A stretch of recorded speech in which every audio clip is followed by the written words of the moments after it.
যখন জগতের সপক্ষে থাকি তখনই আমাদের প্রকৃত সুখ, যখন স্বার্থ খুঁজে মরি তখনই আমাদের ক্লেশ, শ্রান্তি, অসন্তোষ। এ থেকে আর একটা কথা মনে আসে, যাদেরকে আমরা সুন্দর বলি তাদেরকে আমাদের কেন ভালো লাগে? পণ্ডিতেরা বলেন যে সুন্দর তার মধ্যে বিষম কিছুই নেই। তার নিজের মধ্যে তারা যদি স্ব-স্ব-প্রধান হতো, তারা যদি সকলেই মনে করত আর সকলের চেয়ে আমিই মস্ত লোক হয়ে উঠব, একজন আরেকজনকে না মানত, তাহলে না তারা নিজে সুন্দর হতো, না তাদের সমগ্রটি সুন্দর হয়ে উঠত। তাহলে একটা বাঁকাচোড়া হ্রস্ব দীর্ঘ উঁচু নিচু বিশৃঙ্খল চক্ষুশূল জন্মগ্রহণ করত।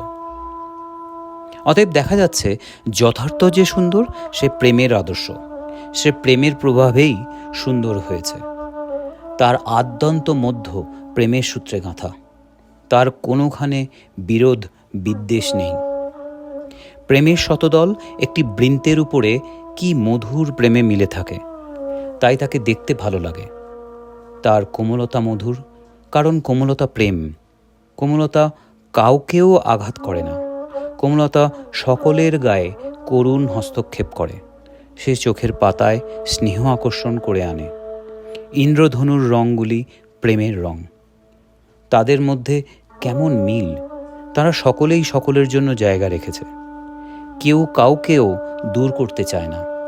তারা সুরবালিকাদের মতো হাত ধরাধরি করে দেখা দেয়, গলাগলি করে মিলে যায়।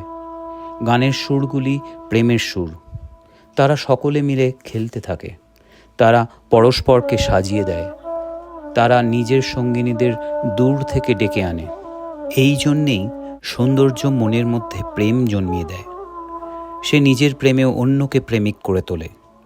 সে নিজে সুন্দর হয়ে অন্যকে সুন্দর করে।